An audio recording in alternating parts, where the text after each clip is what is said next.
Good evening, everybody, and welcome to the meeting of the Cabinet on Wednesday, the 12th of October. We will dispense with the formalities and we will get to the major bits of the agenda. But I'd first like to start by welcoming the new senior leadership team to Cabinet. This is the first meeting at which they are present as a team. So it's wonderful to have you all here. We will see if Cabinet members call upon you for helpful contributions, I'm sure, to the accuracy and the detail of our Cabinet papers. But I'm sure as we get through the next few Cabinet meetings, we will get each of your debuts. So you're very welcome, and it's lovely to see you. So the first thing I'd like to just check if there are any apologies for absence. I believe we have Councillor Manro absent. There are urgent matters. Item 12, the GLA grant agreement 2021 to 26 affordable housing programme. It is an urgent item, but I believe that we've received all of the dispensations. I thank the opposition and overview and scrutiny for that. So therefore we will proceed with that agenda item. Matters to be considered in private. The usual caveat applies to members of the Cabinet and to the opposition. If you wish to refer to any of the confidential appendices, please indicate before doing so in order that we can move the meeting to private session. And of course, in most circumstances, we'd encourage you not to do that because we don't like to clear the gallery. Declarations of interest. Are there any declarations of interest? There are none. Minutes of the previous meeting. I note, and the leader of the opposition and the second opposition have seen me correct the minutes in terms of their attendance. Are there any other corrections? No, are we happy and agreed? Agreed, wonderful. Appointments to subcommittees and outside bodies, subject or further to the change to the senior leadership team. There are some appointments to be made both to Green at Ealing Limited in the form of Darren Hennigan and to Broadway Living in the form of Sandra Fryer. So are they agreed by Cabinet? Thank you very much and congratulations on your new directorships. And let's go to agenda item 7, budget update, Councillor Donnelly. Thank you, Chair. The Q1 report, I think, brings to our doorstep very clearly the economic turmoil and the challenges facing the country in the current circumstances. We're reporting for the first time, and certainly in my tenure, a relatively significant variance from balance of around about approaching £15 million, 5.77%. The reasons for this are laid out within the paper, but I think given that we were already facing significant pressure on our budgets from rising demand on our social care services, in particular, the advent of a level of inflation that really you have to be my age to have seen once or twice before, has shown that the country, as the economy as currently managed in the country, has proved barely able to cope. And I think to paraphrase, well, to use a phrase that's being used elsewhere, we deserve better than what is happening at the moment. We are taking every step within our power to bring these budgets under control. I continue to meet monthly with the key service areas to discuss ways in which we can bring budgets down without causing difficulty to our vulnerable service users, and we will continue to do that. At the moment, I'm certainly hopeful that at Q2 I'll be presenting a better, though not a rosy picture. But let's be clear, we're in this for the long haul. You know, Q1 is a period before things really went off the rails in terms of the national economy. Inflation has continued to rise since the Q1 period. and the demands of our suppliers, reasonable demands in most cases to cover their own costs, is pushing back upon us. So these are difficult times for the council, for the country, and I refer the recommendations of the report to Cabinet. Thank you very much. I believe there is a question from Councillor Boostil. Thank you, Councillor Mason. A couple of questions, actually, so shall I give them all at once? Yeah, if you could sort of give all questions at once, that'd be great. Thank you. Okay, cool. First question is, given we are a long way behind the council tax collection rate, even taking into account the fact we can recover some of the monies after the year ends, do you feel the collection rate is likely to be lower next year? And the second question is, in table 3 on page 35, we can see that 25% of the budgeted savings are red and so at risk of not occurring. What actions are taking place to ensure that adult-related savings take place? Thank you. Yep, thank you, Councillor Busuttil, taking them in order. Yeah, there's no doubt COVID threw a spanner in the works in terms of council tax collection rates. We have always been historically one of the highest in London in terms of rates of collection. That was dented under the turmoil of COVID, and we've yet to recover to the level that we were at before. I think in parallel, what I said before about the level of turmoil in the economy, that undoubtedly has a negative impact.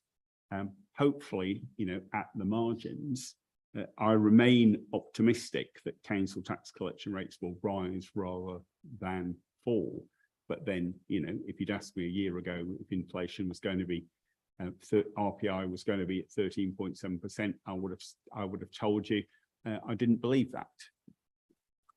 As far as the savings within the table, I mean, colleagues maybe want to make reference to their own. I think it was it the adults care that you particularly mentioned.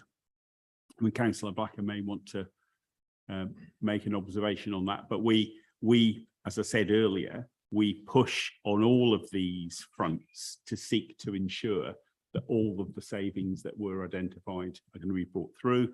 It's Q1, it's not Q4, and we remain hopeful that we're going to pull these things through in the way that was originally planned. But Councillor Blacker may have more to clarify. Thanks. I mean, more management actions will come forward, and we will, stretch towards those savings targets. But the problem in adult services is not non-performance towards those saving targets. The problem in adult services is massively increased demand with higher levels of complexity that we have to fund, and the cost per day that we are seeing is increasing day on day, month on month, and the inflationary pressures that the sector are facing are no less than we are facing ourselves as a result of the economic turmoil that Councillor Donnelly has mentioned. So we will do what we can to meet that crisis, but it is up to the government to fix it, and we demand better from them. People are getting sicker. Hospitals are on black alerts as early as late summer. We simply don't have enough in public services to be able to provide for what people rightly demand, and it does need to be better.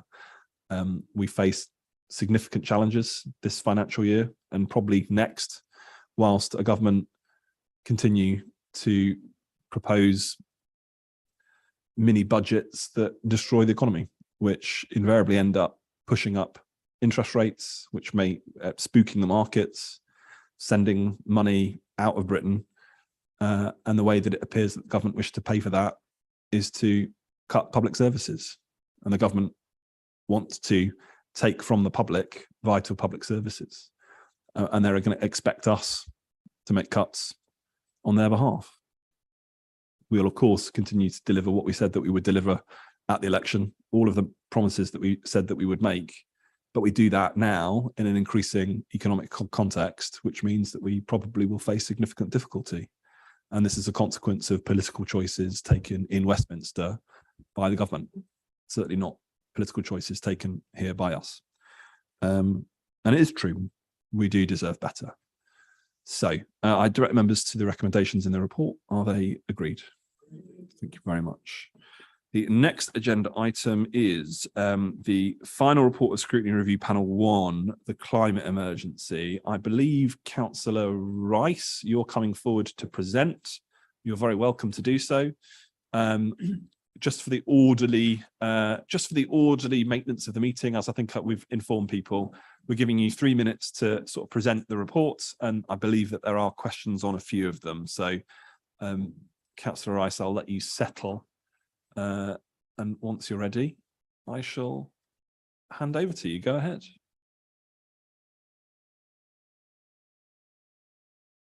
No, sorry. Yeah, sorry. Yes.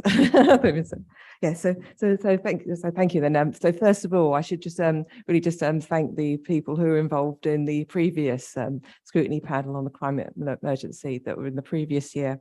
And also, I just want to thank all the panel members and the officers and all the expert witnesses who came along to speak at our climate emergency scrutiny panel. So the one thing that was really important was that because there was a previous panel, we couldn't really repeat any of the information or any of the investigations that were in there. So we had to think very carefully about how we planned. And also, I know I was given instructions to only have about 6 recommendations, but I think I just had to say that's no way. We're basically dealing with a subject which deals with a wide range of areas, so we had to go up to 17. So that's why it was just impossible. We just had to go and get on with that. So okay, so first of all, we talked about the green economy, and the important thing there was just to define what green jobs are and to really promote awareness of the opportunities for green jobs. Because it's just something that maybe years ago people had talked about green jobs, we didn't really know what it was all about, but it was good that we got a chance to fully explore that, and we looked into areas such as the shortage of skilled labour for retrofitting, which is just actually quite crucial and quite important that we actually did look at that, and we wanted to ensure the council was going to do what it could to promote green jobs that were available. And we did actually say in the recommendations, especially after a visit to Capel Manor College, that we need to work together with the college and work together with the Ealing Parks Foundation and work together with business to promote green ideals, and also look at our pensions fund. Although I'm really pleased to say that I'm now on the pensions panel, and I think that we are making great strides to greening our pension funds. So I will just say that I think things are going well on that one. And also the next meeting went on to was climate justice and health equity. And so it was looking at basically the impact of extremes of weather on older people, rough sleepers, and those living in deprivation.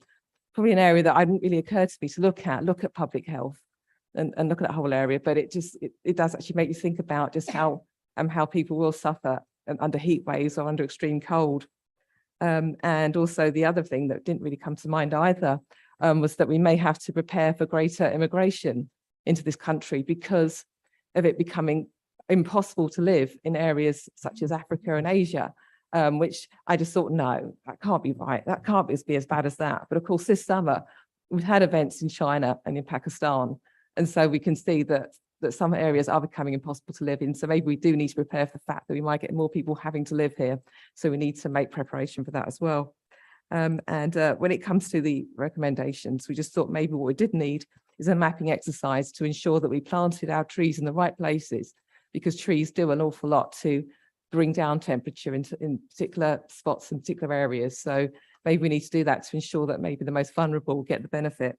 And also we can look at our use of water and painting services white in order to bring down temperature as well, because that's going to be really helpful to those people who are suffering. And also maybe look at water fountains is one thing that came up in our discussions for rough sleepers who can't get access to fresh cold water. And also one thing that did come up was that maybe we could look at cheaper public transport during heat waves in order to discourage people from using cars, which leads me on quite nicely to active travel, which was our third meeting. And so the focus there was on areas such as walking and cycling and electric charging points. And TfL was there and told us that we need to reduce the car numbers from London streets by 27% to ensure that we can go net zero by 2030. And we do need more bike hangers, even though they're quite expensive. So we did look at the active travel charter, looking to the future, looking to our success already, looking at the school streets. And the conclusion that we really came to was that we need to be reaching people through our children. So that was really the best way to get people on board and get people thinking about what we needed to achieve. That meeting was not to be a rerun of LTNs. It was a case of let's be positive, let's look to the future. And then the fourth meeting was energy in the built environment and the impact of Miriam, if I planning. could just ask you to sort of wrap up. Yes, if yeah, I'll that's do okay. this We're one at pretty quick. 4 Yes. minutes now, yeah. Yes, and so on that one, we were just looking at the local plans. So really that all was based around how we need the local plan to take into account what we need to do about the built environment and the climate emergency. So looking at things such as building regulations, insulating homes, and a Green Skies project showed us how a plan in Islington is to bring heat from public buildings underground and into people's homes. So that'd be something that maybe we can look to the future if we want to be very ambitious. And so basically it was a very complex meeting to attend and a lot of information. So we do as councillors need more training in that, especially if we're on the planning committee or involved in the local plan. We do need to know a bit more about that. Thank you.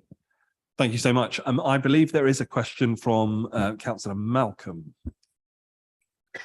Thank you, Chair. Yeah, the question I've got relates to recommendation 17. You've sort of, as a preface, stated the importance of buildings and developments in reducing carbon usage in the future. And some of that might link in 17. I've got a question specifically about, does this include the movement of charging a much higher amount to developers so that they essentially, we as a borough, gain more money from developments that are not carbon neutral, so we can make initiatives within the borough so they are carbon neutral. At the moment, we only charge about a third to developers, and that's far too low, and I've mentioned that a few times. Did your body agree with that as a proposal, and how are you going to take that forwards? Right, I'm trying to remember really how much we really had a chance to discuss that, especially when we were talking about the built environment. It was our final meeting. And we did have to reserve a lot of time for discussing the recommendations. Maybe better now that we do get the chance to spread that out throughout the year. But I think really when it comes to those matters, again, the whole recommendation is to look at the local plan and to just look at really what our policies are in the borough. So I think that's something that we do need other people to look at and to consider on our behalf in order to make that actually work. So I think that's something that we need to work towards. Okay, thank you very much. I think the only other thing to say really, and I actually will invite any member of the cabinet who might want to say anything. I mean, in the absence of Councillor Manro, I'm sure he would be the first to sort of be happy to say that, of course, that we'll be consulting on the Regulation 18 consultation on the draft local plan very, very soon. And we're very intent as an administration on making sure that we deliver by the local plan very stringent expectations on developers, not just in terms of their commitments as zero carbon and net neutral, but also a range of other contributions that they need to make. Of course, that will happen in the context of the National Planning Policy Framework, policy set by central government, which ties our hands, and rules that they again appear to be wishing to set a bonfire to as part of their anti-growth plan, it seems, the plan that's tanked our economy. But more on that, I'm sure, in the fullness of time when that Regulation 18 is published. But Councillor Costigan, I think I saw you catching my eye. Yep, thanks. I just wanted to welcome the report from the scrutiny panel. I think having read through the full report, there was some, and managed to attend one or two of the virtual meetings as well. It was a really interesting panel, and I think you had a host of very knowledgeable speakers. And so I want to thank you for the recommendations. I just wanted to pick up very quickly on one or two of the recommendations. Your recommendation 6 on trees. I think, certainly it's interesting to look at the tree canopy, and we have got some great data on what the canopy and eaning looks like. But I think what we're trying to focus on now is moving forward and increasing that canopy to 25% over the next few years. And as part of that, our tree planting promise to plant 50,000 trees in the next 4 years kicks off in the next month or so. So it should be really exciting to actually see how that canopy increases over the next few years. In recommendation 8, you just mentioned speeding and enforcement of speeding. Of course, I know that you'll be aware that that is something that's the police are in charge of rather than local authorities. I have written to the Secretary of State for Transport asking that we be given the powers to enforce 20-mile-per-hour zones, because the police simply don't have the funding to do it. Their funding has been decimated, but unfortunately government have refused to give us those powers, so we're still unable to enforce. Then just on number 9, air quality monitoring, I'm pleased to say that we have some funding, about $250,000 now, looking at air quality issues and education, particularly in schools. You mentioned schools, and we're going to have additional air quality monitors in some of our schools. And then the final point was recommendation 15, where the scrutiny panel was asking for more electric vehicle charging points. Of course, as part of our manifesto on council plan, we've committed to 2,000 electric vehicle charging electric vehicle chargers in the borough, and I'm pleased to say that we've just completed some consultation on that, and so we'll start rolling them out very shortly, and there's consultation on further points that is happening right now. So we are on track to have 2,000 electric vehicle charging points in the borough, 10 minutes walk from anybody from any residential home, and then we'll take the next step and make that even a shorter walk. So thank you to the committee. And Thank you very much. So thank you very much, Chair. And as I say, it's a huge subject. I could have talked a lot more to actually cover it. So that's just thank you so much. Okay, so if I could direct Cabinet then to the recommendations at the front of the report and the responses to the recommendations of the report of the scrutiny panel, are they agreed? Thank you very much. Now we are moving to the second, which I believe is the children's mental health and well-being resilience, and I believe that's being presented by Councillor Ball. Go ahead. 3 minutes. Yes, thank you, Chair. I'd like to thank all the members of the panel and also Harjeet Baines for her invaluable support as our scrutiny officer. The overall situation that my panel found was a broadly positive one. We heard from a dozen external witnesses and almost as many service officers who answered our questions frankly. It was gratifying to see the high level of partnership working between senior council staff and our NHS partners. The impression that we formed was of a highly complex network of services working very hard to serve the mental health and well-being needs of Ealing's children and young people in the triply challenging environment of funding restrictions, increased demand, and the COVID-19 pandemic. Other members of the panel and I found that it took a considerable time to understand this complexity. I'm concerned that the myriad of different pathways may form a barrier to parents and service users from understanding what the service can offer. And I welcome the work that's being done to make services more user-centric and to take a more holistic approach. For instance, implementing the Thrive framework for system change and further increasing cooperation between officers in children's services, education, and our NHS partners. I hope this work continues. Turning to the recommendations, officers recommended rejection of recommendation 4. This was worded incorrectly, and the substantive point, which relates to difficulties at the tier 2, tier 3 transition caused by whether services are commissioned by the individual's residence or their GP's postcode, is covered by recommendation 5. So the other 8 panel recommendations, which are all recommended for approval by the officers, cover lobbying the government for additional and more stable funding in this area, endeavouring to make a health improvement visit to every school in the borough, lobbying the North West London Children and Young People Mental Health Steering Group to base tier 3 commissioning services on each individual's postcode, continuing the work to establish a central point of access for all social, emotional well-being and mental health referrals for children and young people, simplifying the jargon which is currently so confusing for service users and their parents and the pathways offered, and finally to endorse the work that is being done to make child and adolescent mental health services less compartmentalised and more holistic, including the implementation of the Thrive framework. So I commend recommendations 1 to 3 and 5 to 9 to Cabinet, and I'm happy to answer any questions.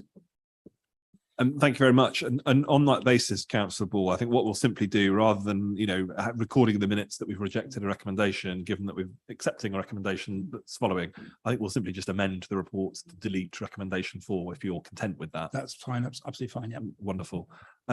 Contributions from Cabinet? Go ahead. Yeah. Sorry, Chair, I'll keep it brief because I'm still recovering from tonsillitis, but it's a really good report. The recommendations are excellent.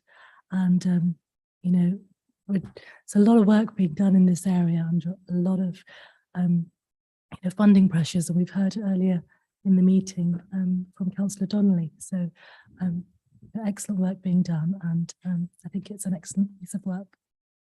Yeah, and I'll echo that and thank, of course, officers for the work that they do with NHS partners and others to sort of deliver in what is an incredibly challenging environment. And every parent who's seen their children grow up in a social media age, exposed to so much more input and so much more social connectivity, knows of the increasing challenges that young people face in just a few years now than they've ever done hitherto previously.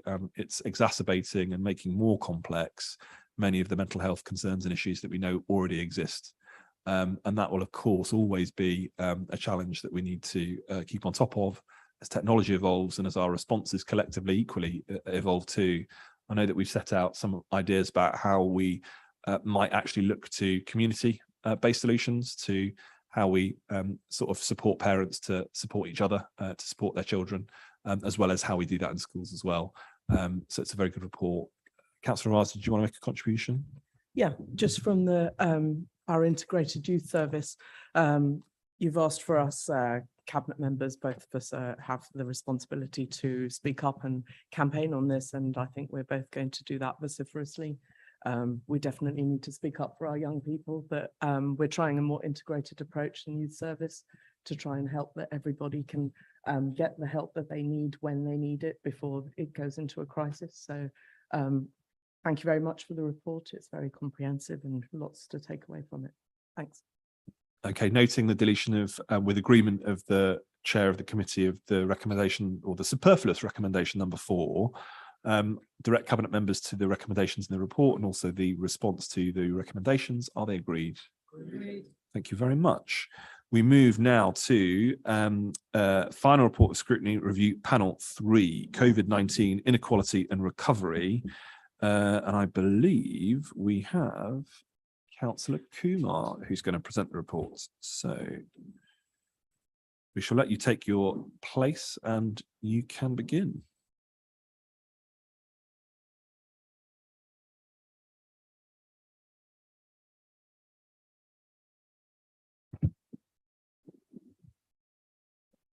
Okay.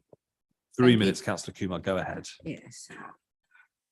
I just want to say I'm presenting this report as vice chair of the panel and had to write the report in the absence of one having been provided previously. So I want to thank all the expert witnesses, the co-optees, the co-optee members for their input into the panel meetings and actually the panel members as well.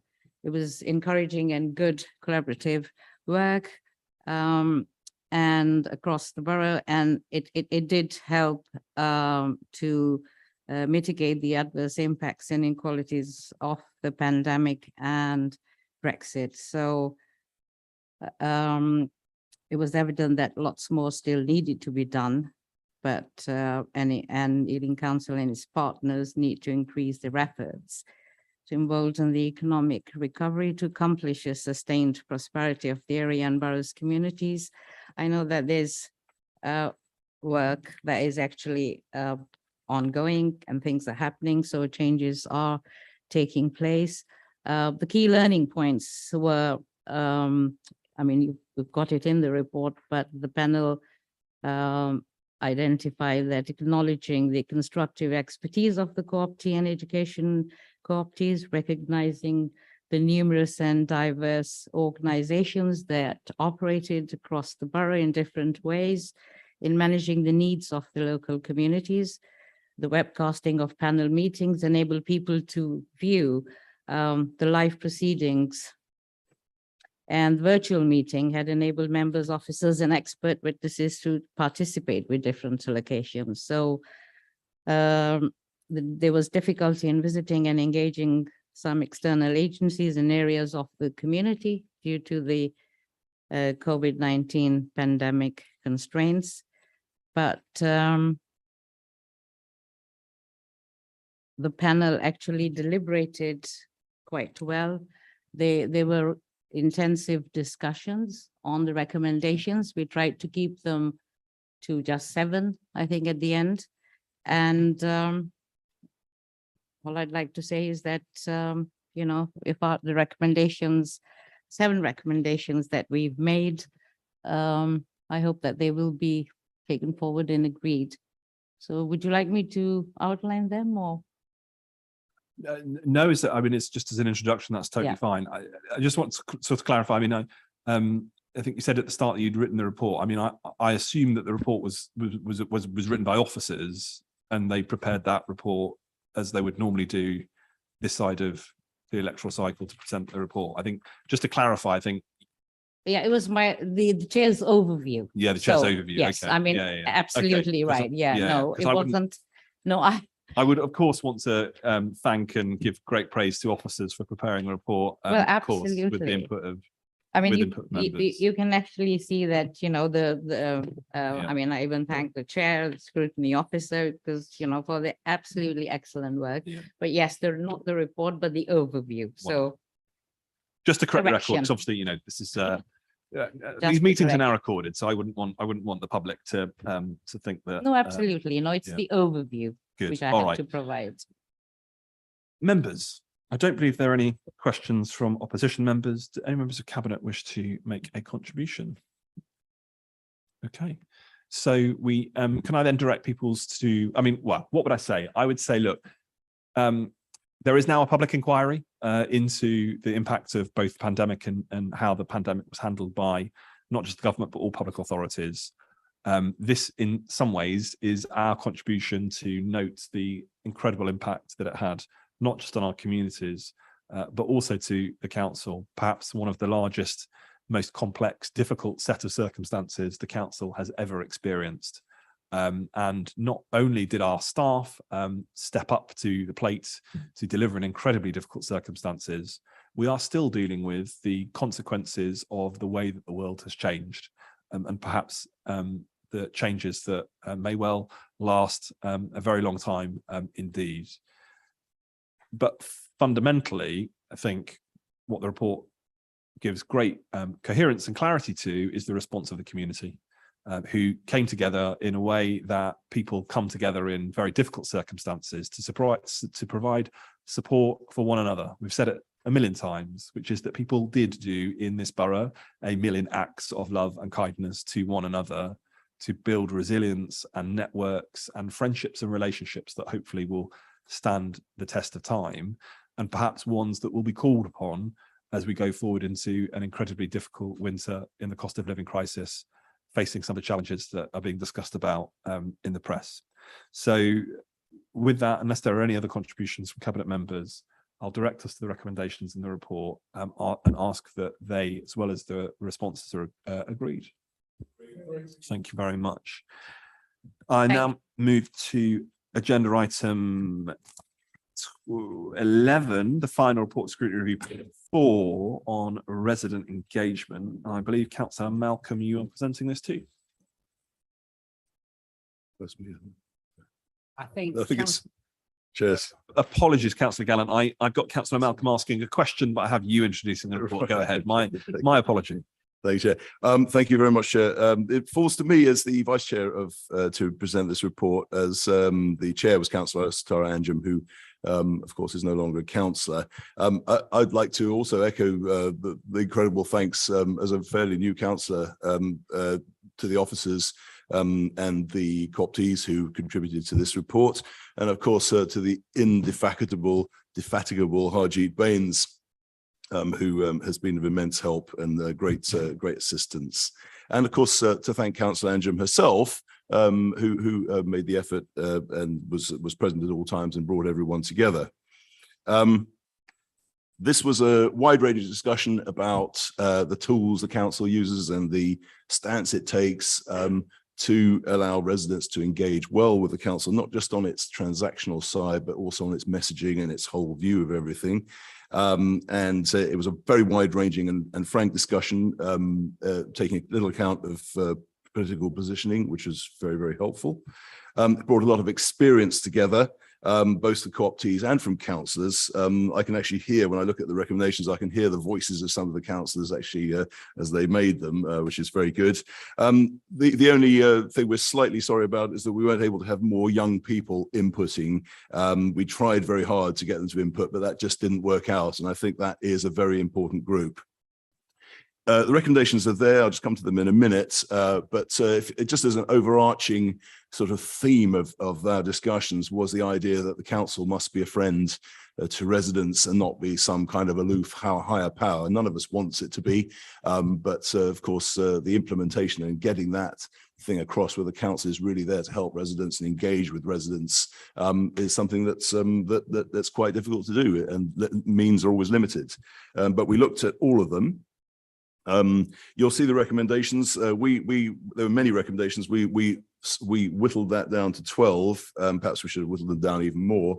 But they're right there in front of you. You can see them. Might draw your attention, perhaps as an example, to recommendation 5, reviewing the future of ward forum surgeries and other meetings. The council should offer councillors more training, etc. Now, one of the things is that we felt that councillors needed more training in engagement with residents, and that they could be helped in the way they interact with residents generally. There you are. You have the recommendations, and happy to take any questions. But it was a very enjoyable exercise and useful exercise, I believe. Thank you very much. Councillor Malcolm, I believe you have a question. Yeah, I've got a couple of questions. First one relates to recommendation 8A.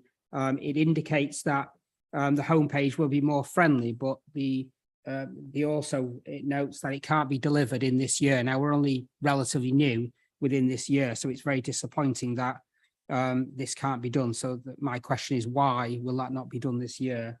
And then my second question relates to recommendation 5C. It was an agreement from the officers to retain the funding element of ward forums. Now we have town forums. When will this take place in terms of allocations of money for the councillors or the ward itself to agree to ward projects? And also, how much will that be for that ward? Because we've got, a number of wards, and they've got lots of projects they want to do. Thank you. It's your report, Councillor Gallup. So the questions sort of are actually directed towards you, and we can make some verbal contributions. But you can go. You can respond to the questions if very quickly, very briefly. The homepage, yes, that came under big discussion. Of course, the website is old. It does need revamping. It is a fairly old system. So there may be technical reasons there, and we did not get into the actual technicalities of the website. That would have been beyond the brief. But it does need to be revamped. On the ward forums, yes, I can tell you that it's there. They were discussed at every meeting and considered to be the absolute pinnacle contact between residents and councillors, and the fact that they could spend money locally was considered to be very positive. So that's why I recommended. I drew attention to recommendation 5. So I'll bring Councillor Anand in, I know, who wants to speak about town forums and the commitments that we've made about funding. I think what I'd say on the website, it's a very big website. We have a big program to review that website to ensure that it's both compliant, but also is modern and up to date and functioning in terms of how it needs to function.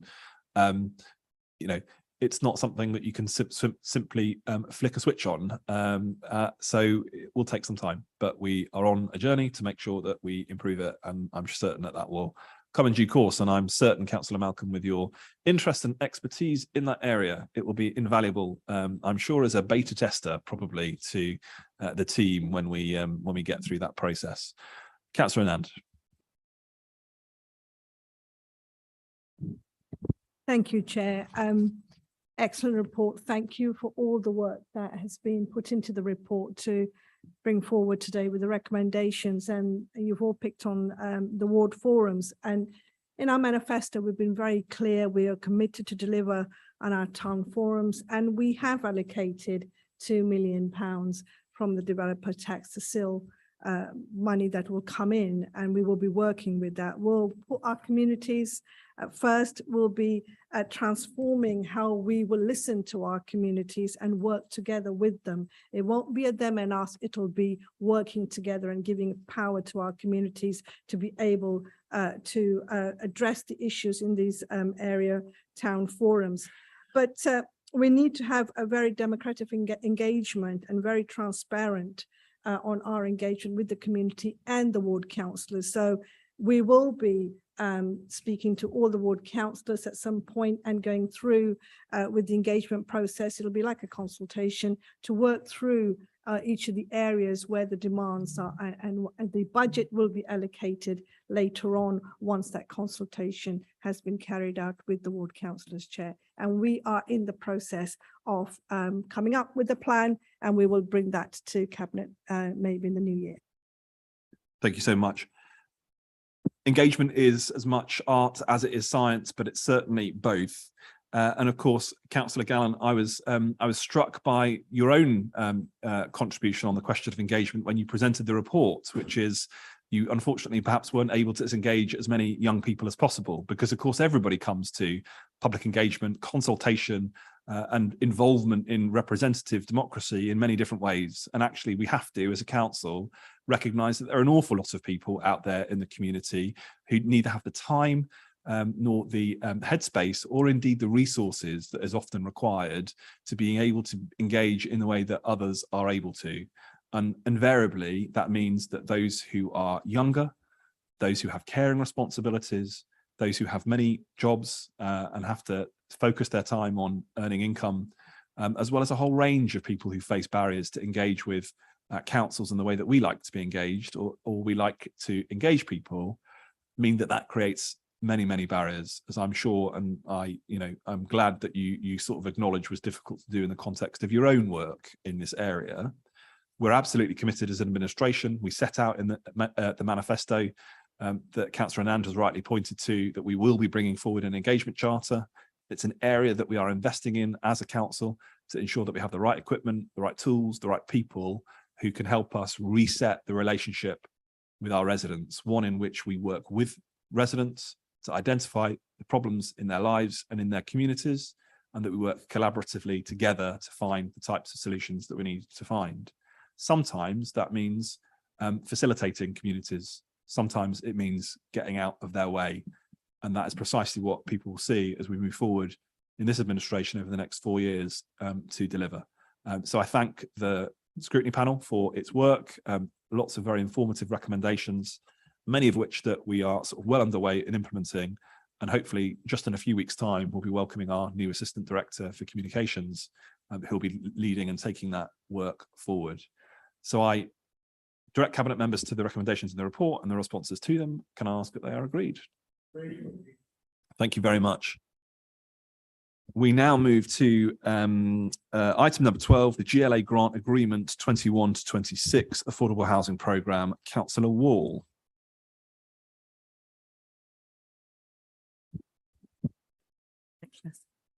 The purpose of the report is to seek Cabinet approval to enter into a grant agreement with the GLA following the submission of a successful bid to secure 109.5 million of funding to provide 1,039 new homes. And this is part of the GLA 21 to 26 Affordable Housing Programme. The GLA grant covers 7 schemes across the HRA and Broadway Living. And it's important to note that it doesn't commit the council financially until any grant is drawn down. Since confirmation of the successful bid, officers have continued to work up the schemes for their inclusion in the programme.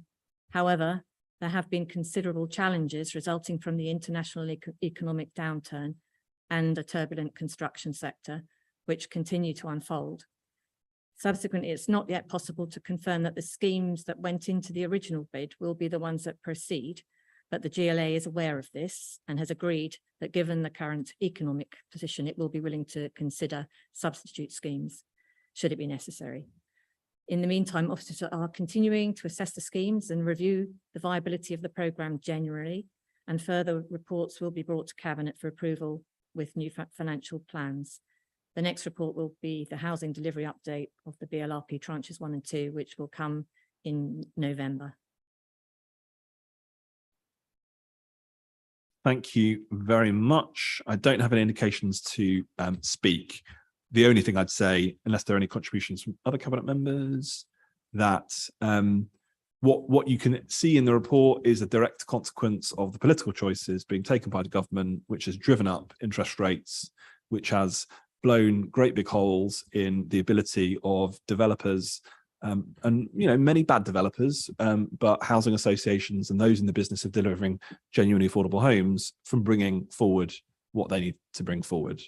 If interest rates were not so high, then the 1 million families remortgaging their properties and the 1.5 million families each year taking out new mortgages on properties wouldn't now be facing a cliff edge.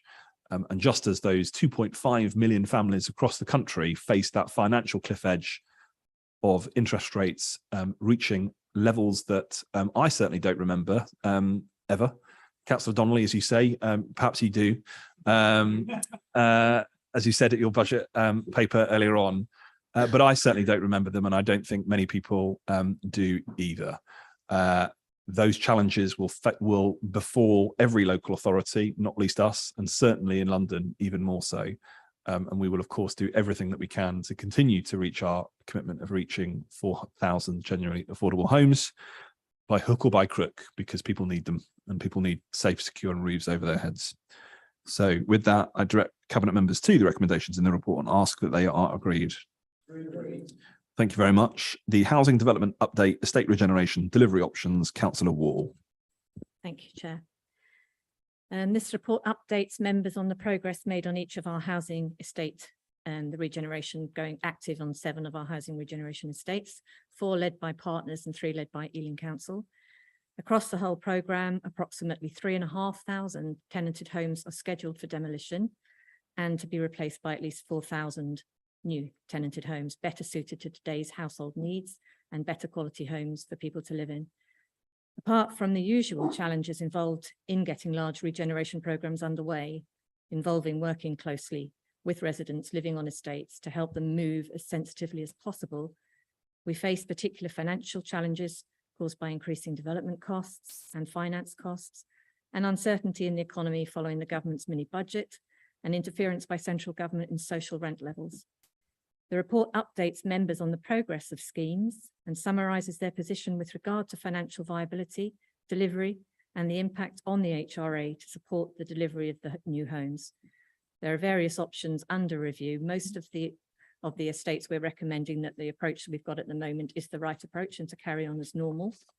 And I draw your attention to some extra recommendations at the end of the report, which is basically, the first one is to delegate authority to the Strategic Director of Housing and Environment to agree a side development to the development agreement in the High Lane. This is basically to forward fund the demolition, and to note the progress on the Golf Links estate with a top-up ballot. This is a secondary ballot to the one that we've already done. Thank you very much. I believe there is a question from Councillor Gallant. Thank you, Chair. We had questions, some clarification really, about the escrow account mentioned on page 7 relating to Acton Gardens and the phase 2A site, the plans for the phase 2A site for the Havelock estate mentioned on page 10. But I would say I've had a long conversation with Dave Baptiste this afternoon, who gave me a lot of explanation. And I was planning to forward what he said on to Councillor Wall for information. I'm happy with what he's clarified. Thank you very much. Any contributions from Cabinet members? Okay, so thank you, Councillor Wall, and thank you, officers, for the update. A vital piece of work as part of our overall architecture, and fantastic that when you hear those numbers, a net positive increase of 3,500 socially rented properties being delivered by this administration, and we should be absolutely pleased that that is what the plan is. So direct people to the recommendations in the report. Are they agreed? Thank you very much. And then the final substantive item is the update on schools, places and children's services capital approvals. Councillor Nagpal. Thank you, Chair. So this is the annual update on school places covering primary, secondary and special schools. It covers the council's statutory responsibility to ensure sufficient school places and to promote high educational standards, parental choice and fair access. The report sets out and asks Cabinet to note the current position, the potential future position and the work being done to manage these. This includes the current plans for special and high school places, identifying potential further opportunities, and the action being taken to manage surplus primary space at schools where numbers have reduced. Thank you. Okay, I don't believe there are any questions. Are there any contributions from Cabinet? All I'd say is, look, one of these things that we have to deal with in schools places is the dogmatic and ideological approach by the government that says that the only way that we can have new schools is to put them into academies, as if academies are somehow the magic bullet that's going to solve the problem of quality in schooling. 97% of Ealing's schools are either good or outstanding. We have amazing schools in this borough, and we'd have more amazing schools if the government would remove the ridiculous ideologically driven regulations that say that we can't build more. We'll be pragmatic as an administration as we carry forward, and as that, whether that is in expanding our existing schools or doing what we need to do for others, that's precisely what will happen. So again, Cabinet recommendations to direct Cabinet members to the recommendations in the report and ask that they are agreed. Thank you so much. And on that note, we say that the next meeting of the Cabinet will be the 9th of November, and wish you